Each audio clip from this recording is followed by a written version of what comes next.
Thank you very much, Hezron Kimari, for that. Still staying on health, the Kenya National Union of Nurses are currently making an address.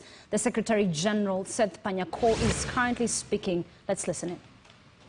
Kipikwa huko mwanajeshi akipikwa risasi anakuwa airlifted, anapelekwa wapi? Moses Memorial. Akifa anakuwa buried na state burial. Anazikwa na serikali. Wewe umewahi kusikia serikali inaenda kuzika doctor hapa ama nurse ama clinic officer? Sisi tunazikana peke yetu huko.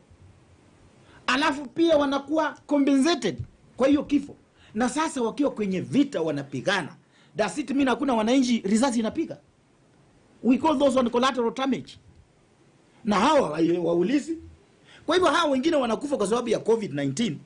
Ni wale wanapatikana kwa collateral damage. Sisi tunapigana na hiyo ugonjwa na hao hapo katikati. Hii ugonjwa ikipiga hao, sisi tunapigana na hao. Na hata hao walimu bado wako na group life insurance. Sawa sawa. Wako na comprehensive medical cover. Na risk allowance yao, medical allowance yao haikuchukuliwa yote. Ilichukuliwa nusu. Lakini yetu ilichukuliwa yote na hatuna. Na wanatuambia tuendelee kufanya kazi. Wewe umesikia kuna mwalimu ameandikwa hapa Kenya analipwa mshahara tofauti na wao walimu wengine. It only happens in the health sector and we can't allow that to continue. Anything else? Leo mna maswali mingi. Kwa hivyo ningependa kusema kwamba mgomo bado unaendelea. Hatuwezi kwenda kurudi kazini bila mambo ambayo tumesema hayajashughulikiwa na serikali.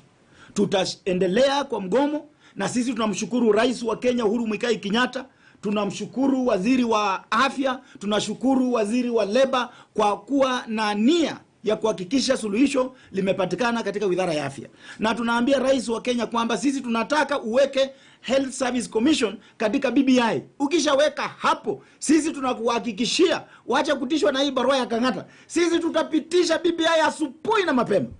Na kuambia Rais hiyo sisi tutapitisha, na sisi tuko na watu wengi nyuma yetu. Tuko na mandugu zetu, tuko na matata zetu, tuko na washirika wetu, tuko na mabibi, tuko na watoto, tuko na wazazi, tuko na marafiki, tuko na kila aina ya wafuazi nyuma yetu ambao watahakikisha BBI imepitishwa. Kwa hivyo Gavana Oparanya, ningependa kukuambia kwamba chukua, uwe na hodha mzuri, wacha kuleta vitisho na kwenda kwa matanga kule nyumbani na kwenda kuongea mambo yako kule nyumbani. Unaongea mambo ya kitaifa, unayaongelea kule kichichini. Na wale wananchi ambao unaongelesha wamekwambia kwamba wanataka usuluhishe mgomo na usiwafute wauguzi. Leo hii umesema tumeajiri wauguzi 60 kuja kureplace wauguzi 1236. Jameni Gavana Oparanya, are you listening to yourself? Wewe unataka kuniambia? Kenya National Union of Nurses Secretary-General Seth Panyako, they are addressing the members of press because they have mentioned that they shall only go back to work if their grievances are addressed in a formal way. Earlier on, the Deputy General Secretary, who is Maurice Opeto, blamed the COG for changing goalposts while negotiating. They're saying the chair of the Council of Governors is not responding to them. Of course, that is the issue in the health sector.